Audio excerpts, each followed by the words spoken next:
Ladies and gentlemen, I am Eddie Marcus, spokesman and advocate of basic human rights for all people. Spokesman and advocate for basic human rights. When I refer to basic human rights, I'm talking about those rights that are inalienable rights. It's like a car. You get a car, in order to use that car for what it is made for, you're going to have to keep it oiled, you're going to have to keep gas in it, you're going to have to keep it tuned up. You're going to have to do these kinds of things. So when a human being comes up on this planet, there are certain things that every last one of them require in order to exist, to continue existence. We call that inalienable rights. It is the right of, now where those rights come from, the maker. Now who sees that these rights are met? Well, the ingredients necessary, the materials necessary for these rights to be met are there. The need that everyone have to possess these, they're common, everybody got them, so, and everybody got different things that they can do. They can play a part in the creation of these things. And so each and every one is entitled to, and are justifiably so entitled to, for their doing, they're taking care of their business. So when you speak of inalienable rights, when you speak of my responsibility to the human race, is that. Now, where did I get that responsibility from? I don't know. It's just me. It's like saying I am, that I am. And I really have no other explanation for it than that. But I was thinking, ladies and gentlemen, how often I spend so much time trying to make sure that whatever I learn in life, I can get a chance to share it with you. Not that I'm asking you to accept it as a teaching tool for you, but you know I'm hoping it will. If it can, then I'm hoping that it does. We're here in a political season, United States of America. We're in the last couple of days of 2015. And Christmas has just passed. And the people, as I reflect on them in this country, I want to say to them, overall, all of the messages that I've given have always ended up the same. I've tried to take different situations that any of us might find ourselves in life and apply those basic principles to it and have the same outcome. And it is the outcome of a dream which supposedly is coming amongst us, but most of us are afraid of.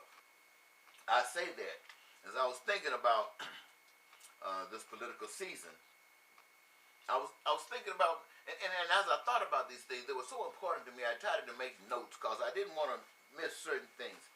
There was, you remember there's a movie came out not too long ago about Gango. You know, black cowboy back in the South. Had a real good reputation. Even in the movie, he came out as an action hero, as it were. Well, one scene that's in that movie has to do with something called the house nigger.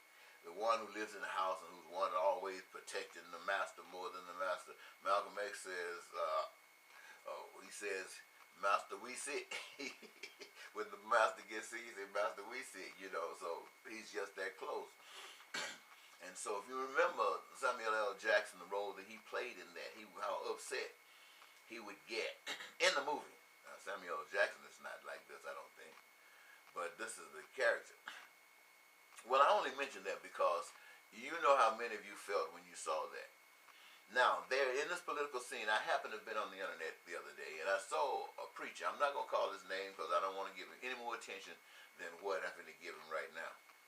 And, I mean, I've heard this guy before, and it seems that everything that comes out of his mouth is filled with hate. I used to ask myself, why and how can this guy say speak for God and only can have so much hate in everything that he says?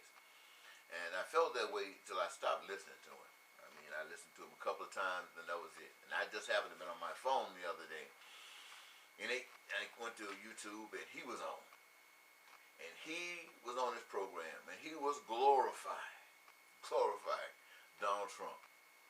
Now I've heard some people say Donald Trump never lifted a finger to help a black man any kind of way. But hey, that has nothing to do with how a person feel about a person on the political swing. But this guy was honoring Donald Trump as the coming savior. He says he was excited that Donald Trump was put the political machine to sleep. They didn't know what to do. He had basically destroyed it.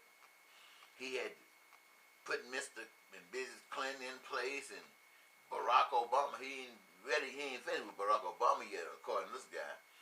And he can deal with Putin. He can deal with China. He can bring the jobs back. And he can, when people start making $100,000 jobs, they won't have time to exercise that much racism. And all of this is true. I mean, especially about jobs.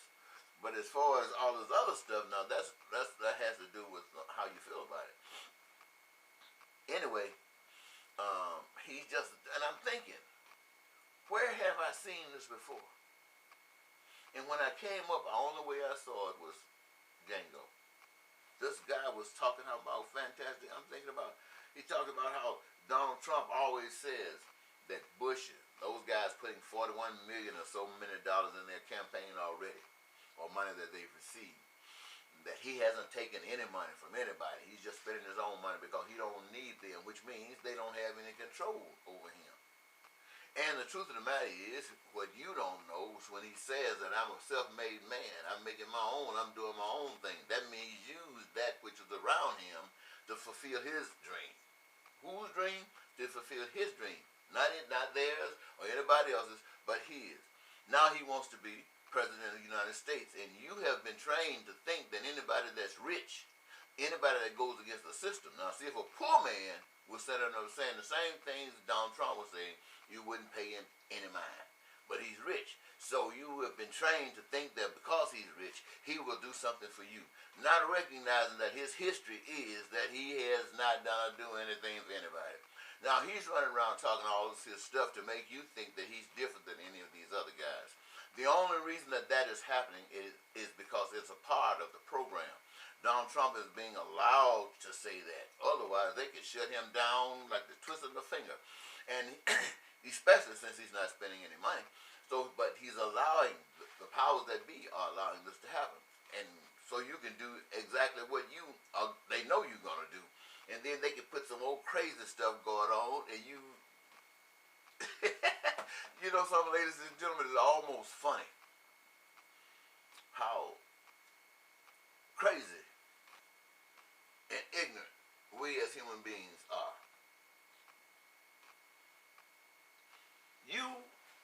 And I'm going to say this because it's very important. If I had to sum up as a social scientist all that I have learned in all of these 65 years, including that which I kind of call professional because I went to school and I got a little piece of paper behind it and I've gotten a chance to exercise it in the public arena. And so I think I got a little bit of experience, but more than that, I got a heart of love. I say that because I love myself and I love people.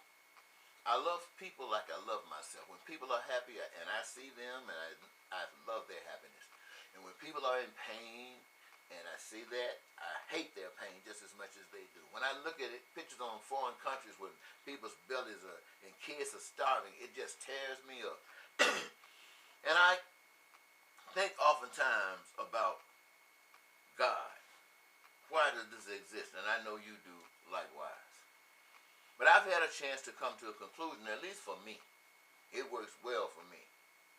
And I'd share with you. It's that God is a wonderful God. Because God has made everything. And I understand, for me, ladies and gentlemen, I might have been influenced by the fact that I had a study of Bible stuff, you know. So I kind of believe that being here on this earth means that we came from someplace else. I believe that. I don't know that for a fact, but I believe that. I believe that when we leave here, we're going someplace else. I don't know that for a fact, but I believe that.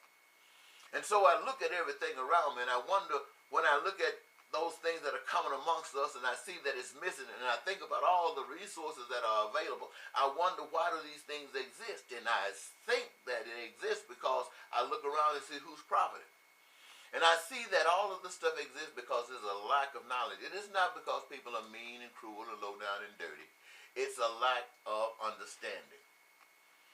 We see poor people. We see rich people. And we all want to be rich. None of us recognizing that what's keeping us from being rich. It is our thinking. It is our thinking, and not just you who don't have anything. The one who got everything is his thinking or her thinking as well. They're not thinking. It's all about being selfish. What I'm basically saying to you, ladies and gentlemen, here is this. Here, when we came here on this earth, we had the opportunity to take these resources and our minds and begin to live as if in paradise, or begin to live as if in hell. Now, I don't know how that first step took out. I don't know how it was moved. I know I heard about how we got here, but how that first step was made, I don't know. But after the second step, you look for the third step, and we see people killing one another. Somewhere there was a breakdown. Somewhere there was a lack of understanding about what was supposed to be going on. There was selfishness in the land.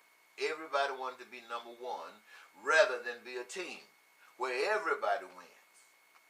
No, I want to be Dr. Martin Luther King. No, I want to be John F. Kennedy. No, I want to be Gandhi. No, I want to be the scientist, or I want to be Jesus. Everybody got their little thing, and everything has been set up in such a way that you have to compete for it. No cooperation whatsoever, and every little cooperation that seems to be done is fake. So we're living in a world of deception.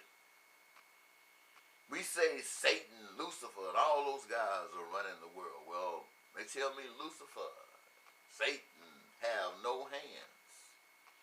That every action that is taken by mankind. I heard somewhere say that God has no hands. And every action that's taken is taken by mankind. We hear someone say how powerful God is and how to walk into God's shoes. I don't even want to go there, because we know that story too well. But here is the point. We are living in a world right now where everything is geared toward destruction. It has been prophesied and everything seems to be taking place because if we just watch it, we can see what's going to happen next. We're going down a roller coaster of stupidity. It's true. So we can predict what's going to happen next. And it's already been predicted as well. But it doesn't mean it has to be. It can only be if we can't wake up. And in the prophecy, we don't wake up. Not anytime soon. We can change that. There are people out here asking us every day to change that. To change it. Here's bottom line.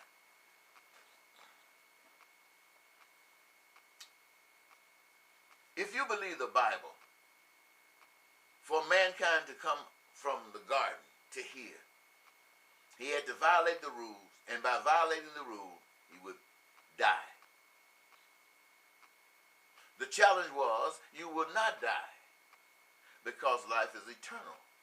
But you will die ended up meaning, as we can see now, is that you lose all contact with what you were or where you come from. You just new, brand new. Your history is wiped out. So you're dead to it. But that other new, here you are. And now your greatest fear as then is death. Your greatest fear is death. So everything, oh my God,